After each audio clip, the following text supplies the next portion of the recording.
back to Pittsburgh. A 3-3 duel here tonight, but keeping an eye on the ACC standings. And, of course, NC State and Virginia Tech both unbeaten on the year, setting up for what should be an excellent duel, Greg, a week from tonight.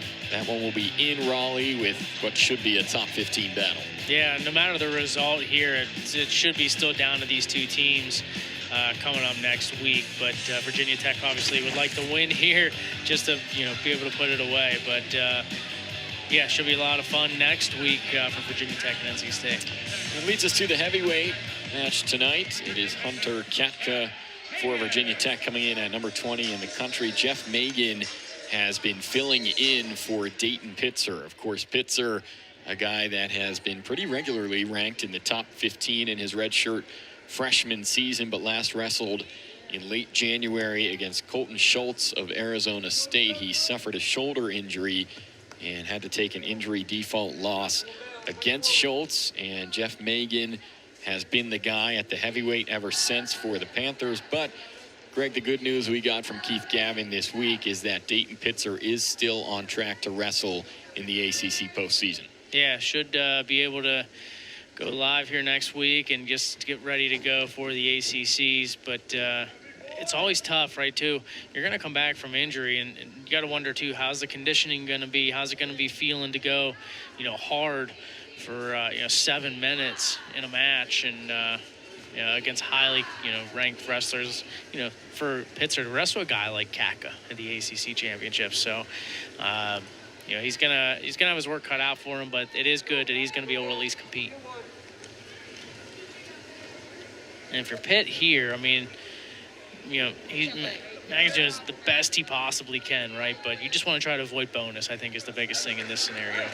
You can pull the upset, great, but you're just hoping to keep away from bonus.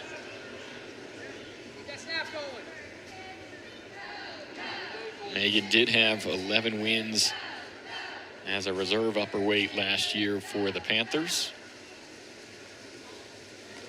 And he is local as well. Went to Quaker Valley High School, and now, for the time being, the guy at heavyweight for the Panthers as Catka gets the first takedown of this bout. It looked like he wanted to try to go to a cradle, but Kaka was unable to pull that in, and he'll go to work now on top. Hunter Catka 12-5 on the season, coming off a Tech Fall win last Friday against Duke. Hokies also hosted George Mason last weekend, but Catka did not wrestle in that one. Two-time NCAA qualifier, Kaka, and last season and also back in 2021, in which he was also an ACC runner-up that season 3 years ago for the Hokies. Yeah, and if you're Virginia Tech on the other side, you're wanting bonus here. You're expecting to at least get a major out of this at 285 to set yourselves up, to go where you expect to be favored in some of the lightweight matches. So this really sets up that lineup, and that's why it was that 184, 197 was crucial for both sides.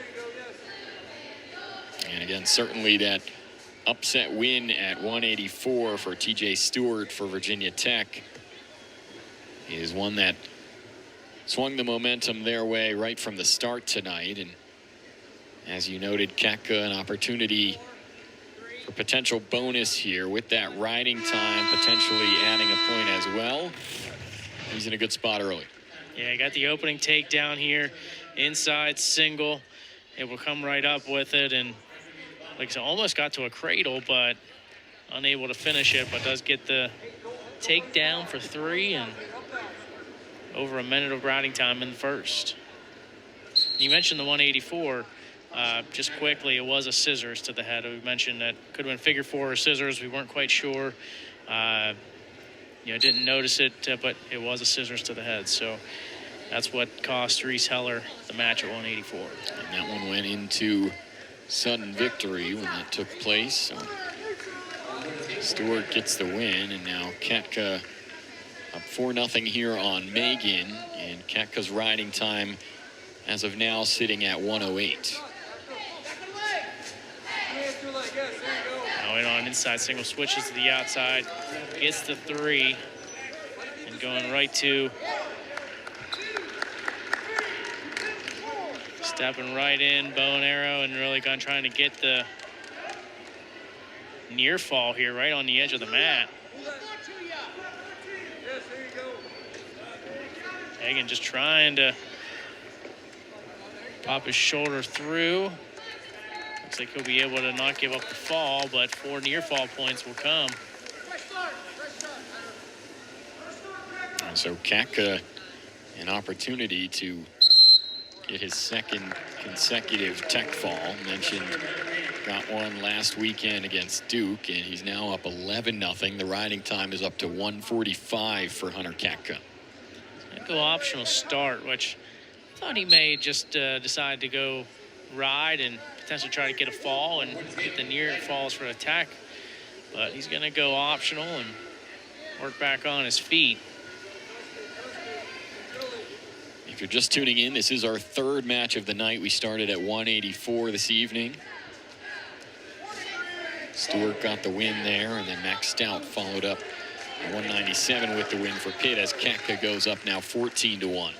Yeah, Stalling calling in right to a takedown.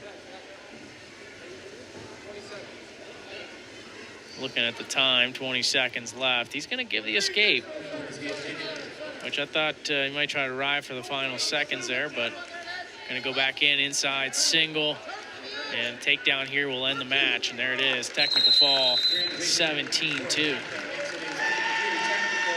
So make that back-to-back tech falls for the junior Hunter Catka. 17-2 win last weekend against his opponent from Duke, and tonight over Geoff Magin